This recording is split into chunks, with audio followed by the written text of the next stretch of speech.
শীতকাল এসে গেছে, বিয়ের সিজন শুরু হয়ে গেছে। এখন চারদিকে সব বিয়া বাড়ি হবে দমে একদম। আর দারুণ দারুণ সব ভোজ। সে ভোজ বাড়িতে খেতে যাওয়ার একটা আলাদাই মজা।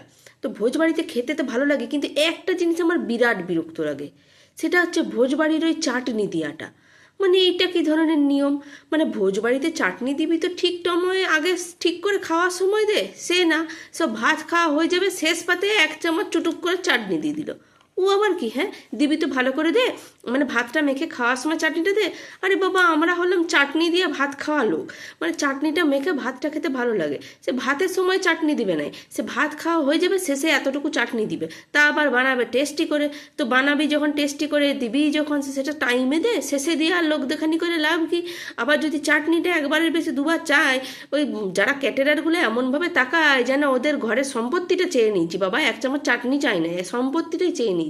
এক চামচ চাটনি দিয়ে কোনো রকম পালাতে পারলেই বাঁচে। ও আবার কি ধরনের স্টাইল? হ্যাঁ, চাটনিটা একটু ভালো করে ভাত খাওয়ার টাইমে আগে করে দে, তরকারি যখন দিচ্ছিস তখন, তা না, শেষ পাতে আমি আবার একটু ভাত বাঁচিয়ে রাখিছি, শেষে যখন চাটনিটা দিবে সেই দিয়ে মেখে খাবো। ও মা, চাটনি দিয়ে ভাতটা মেখে খেতে যাবো, সেই টাইমে আবার সব রসগোল্লা নিয়ে হাজির হয়ে যাবে। ওই চাটনি ভাতের উপরে রসগোল্লা আর রস ঢেলে একবার আমার ভাতটাকে ক্যাচরানি করে দিয়ে চলে যাবে। মানে আমার এত রাগ লাগে না। মানে আমি সুন্দর করে চাটনি মেখে ভাতটা খেতে যাব, এমন টাইমে মিষ্টিটা দেওয়ার দরকার কি? ওইটাও তো একটা পদের মধ্যে পড়ছে নাকি? ওইটাকে একবারে ফেলার জায়গাতেই রেখে দেয়। মানে এটা নাম রক্ষা, মানে নিয়ম রক্ষা, মুখ শুদ্ধি একটুখানি চাটনি চাটার জন্যে দিয়ে দেয় এক চামচ করে।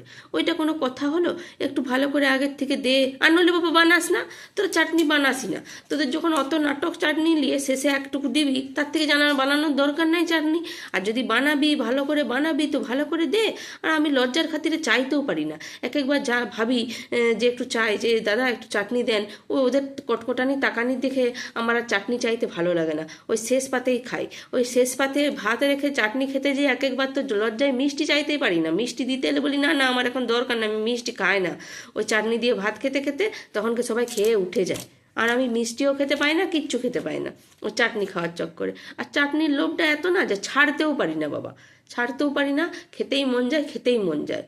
আর এই বিয়ে বাড়িগুলো ওই জন্য আমার ভালো লাগে না। তার থেকে ভালো আমি ঘরে খাবো, আমি তরকারি চাটনি সব বানাবো, চাটনিটা একটু বেশি করে নিব, চাটনি দিয়ে ভাতটা খাবো।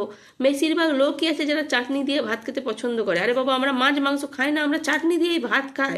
আর সে না, বিয়ে বাড়িতে ভোজ দেখিয়ে ডাকবে, লোভ দেখিয়ে সুন্দর করে নানা রকমের ফল দিয়ে আবার বিভিন্ন রকম করে চাটনি করাবে টেস্ট করে, এবার সেটি দিবে এক চামচ। ওটা কোনো কথা হলো? দিবি যখন একটু ভালোভাবে ভালো সময়ে একটু বেশি করে দে, যাতে লোকে ওটা খেয়ে একটু নাম করে। তা না, এই বিয়ে বাড়ির ভোজ বাড়িগুলো এই জন্য আমার একদম বেকার লাগে, বেকার একদম।